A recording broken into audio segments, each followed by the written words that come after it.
the basics of how does an ILIT work, and kind of just what is the steps, and just make it really, we want to just make sure people understand the difference between that and owning a policy yourself. Yeah, I mean, it might make sense to sort of provide a brief overview of the estate tax. And maybe we'll start with what is the gift and estate tax for folks who.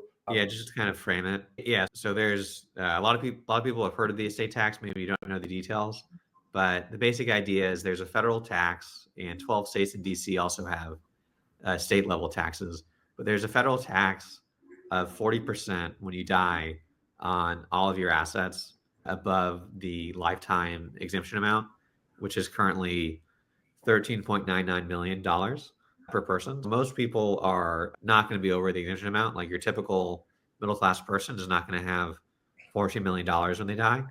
But for more high net worth people, if you are going to be over the exemption, everything that you own in excess of the exemption amount is going to be taxed at 40% by the federal government, even if you live in Texas or Florida. And then, if you live in New York, there's an extra essentially 10% on top of that. And other states have even higher state-to-state taxes. So it's a pretty significant chunk. And so if you're looking for ways to, or if there are ways to avoid that tax on your death, like an ILIT, it can be pretty powerful. And let's actually just jump straight to what are the benefits, the key benefits and trade-offs of an ILIT. Yeah. So the key benefits, this slide shows them, but the really big benefit and the reason most people do ILITs is really the estate tax benefits. So as I was saying, the death benefit inside of the ILIT is not considered part of your estate for estate tax purposes, assuming the ILIT's set up right. Whereas if you own the policy in your own name, it just pays out to your kids or your spouse or whoever, then that's going to be includable in your estate. And so if you have a $20 million estate and then $5 million death benefit, that $5 million death benefit is going to be subject to at least a 40% tax on your death. So it's going to be taxed pretty heavily. State tax is a big driver. And then tax-free growth. So this is really a reason why a lot of people who are worried about estate tax get certain types of insurance policies. It's a way to take advantage of these income tax benefits that insurance receives. Life insurance policies or any investments that they own are not subject to income tax. And so it's a way to sort of stack those income tax benefits on top of the estate tax benefits that ILITs already offer. I just want to also a bunch of other sort of non-tax benefits.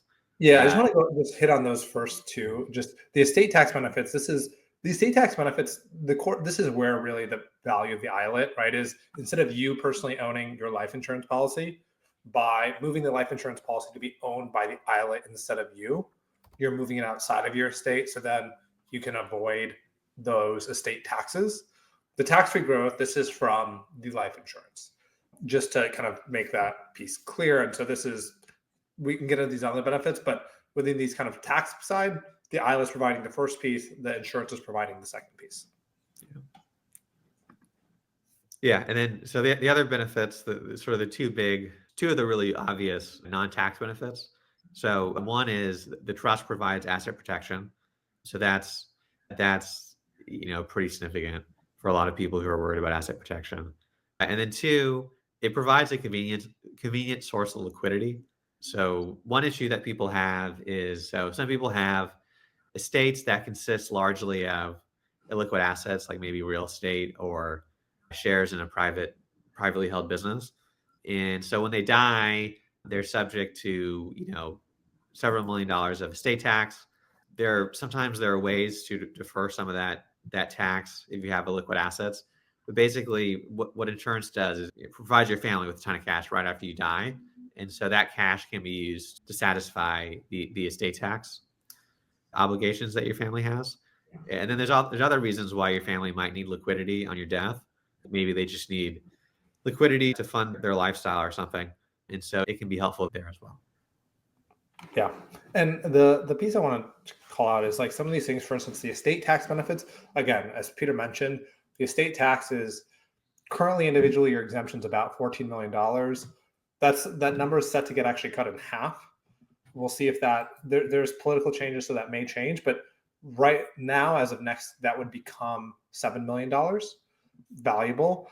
Those tend to be also people that are worried about asset protection because they have more to lose. And so the value of moving some of that value outside of your name to a different entity, so that if you get sued or have creditors, you're able to protect those assets for your kids and future generations. And that's kind of a big part as to why people use ILITs. And let's go kind of just back to, and please let us know if there's any questions about these benefits or kind of the use cases. But really the core one is, if you're worried about estate taxes for ILITs or asset protection, this is really when people will, and obviously you need kind of life insurance to make an ILIT make sense, what goes without saying. Let's get into kind of how does an ILIT work?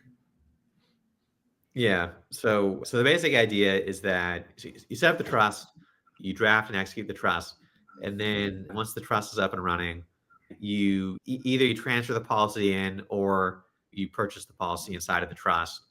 But basically, you need the ILIT to be both the beneficiary and the owner of the policy. And so usually what happens is people set up the ILITs right before they're going to get an insurance policy on their life. And then they put that policy inside of the ILIT. And so it's never transferred in, it's just always there. If you do transfer the policy in, it's a little bit tricky because there's a special rule around transferring policies to trust, existing policies.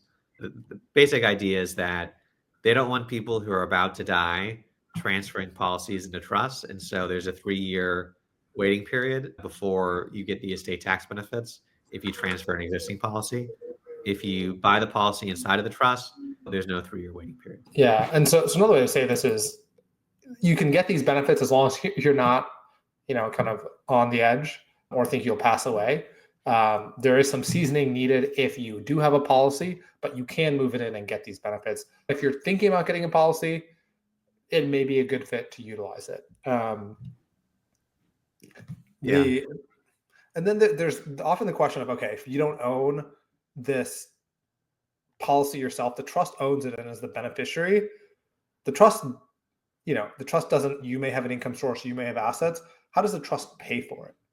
Right? Yeah. Like, we'll get into that in a second, but that is kind of it. And how you do that is how you pay, how the trust gets money or pays for this really depends on the type of insurance policy you have. Going back to kind of what we first talked about, of depending on whether you have a term policy or permanent, there's different optimized strategies.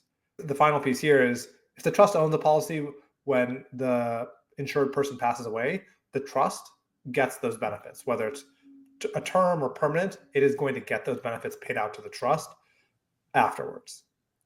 And this is the key, is because it's outside of your state, you're able to avoid estate taxes on it, as long as Peter mentioned, as long as you've passed it on more than 3 years before you passed away, unless you purchased it inside. Yeah, in most cases, the 3-year rule doesn't matter because usually the trust is set up and then the policy is acquired inside of the trust.